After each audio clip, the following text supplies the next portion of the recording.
Next section we have is the dot product and the angle of two vectors.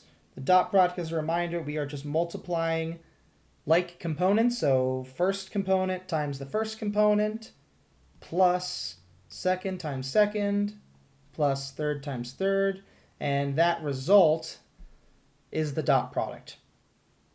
Why is the dot product useful? Well, it allows us to talk about the angle between two vectors, which is a very useful construct. It's useful in physics from an immediate point of view, and it's also useful in proving things and in more sophisticated theorems regarding flux and other things. So, as a picture here, given two vectors, let's say v and w, maybe this vector v is 1, 1. Maybe this vector w is 2, 0. The angle theta then is this angle right here. Given any two vectors, when you base them at the same base point, you can always talk about two different angles. You can talk about the smaller angle that we've indicated. You could also talk about the larger of the two angles. Of course, if v and w are pointing in opposite directions, then this angle here and here are the same angle, pi, or 180 degrees. So this provides another way to calculate the dot product. On the previous page, we found that if we do v dot w, we can just multiply corresponding components and add together. This is useful if you happen to know the components for your vectors. From a linear algebra point of view, this requires that you have chosen a basis for your vector space, which in some contexts is maybe something that you don't want to do or haven't done. In this case, v dot w, we can still calculate the dot product, but in a different way. We can take the length of the length of v, which is the square root of 2, multiply it by the length of w, and then multiply by the cosine of the angle between them. And I have specifically chosen 1, 1 because I know this angle theta is pi over 4. In which case, this yields root 2 times 2 times root 2 over 2, which is 2, which is equal. So two different ways to calculate the same quantity.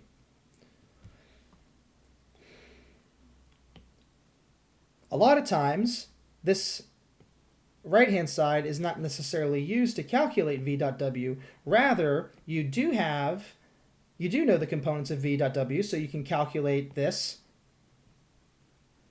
way. And then if you know the components, you can calculate the length of v and length of w. This allows you to actually solve for the cosine of theta to have v dot w over the length of v times the length of w. If you then proceed by taking the inverse cosine of each side, you can actually solve for theta.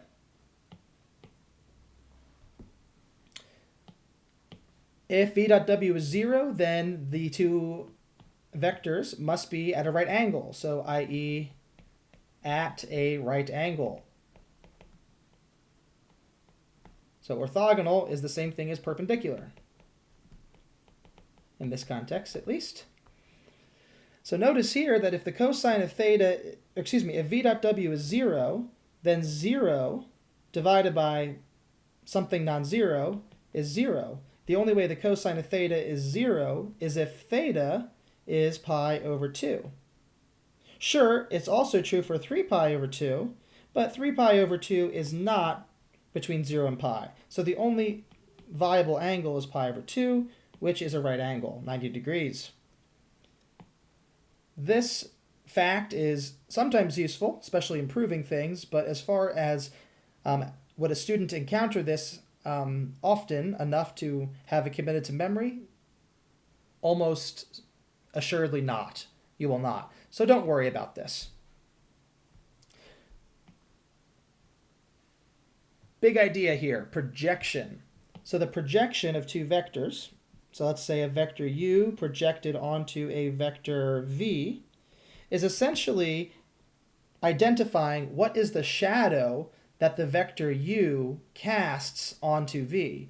So imagine a right angle and go high up above v, and imagine that there is a light source, okay, like the sun or something. Well, what's going to happen is this is going to cause the vector u to cast a shadow onto v.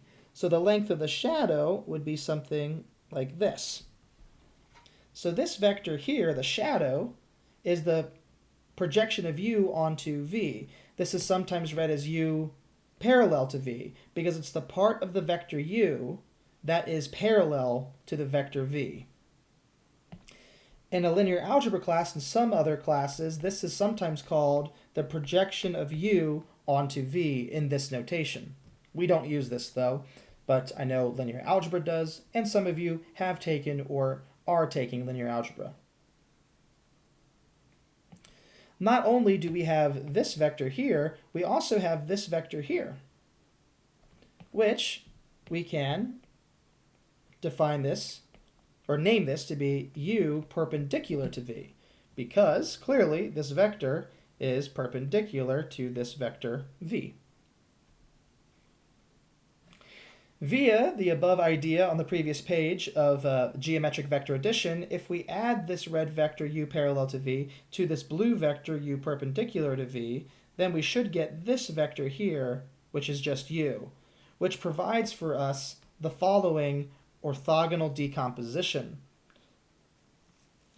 This is useful in many different contexts. In this class, it will show up in 13.5 when we are talking about a trajectory, and maybe at a point on your path, this is your tangent direction, this is your normal direction, and we want to know how much of your acceleration vector is in the forward direction and how much of it is bending inward.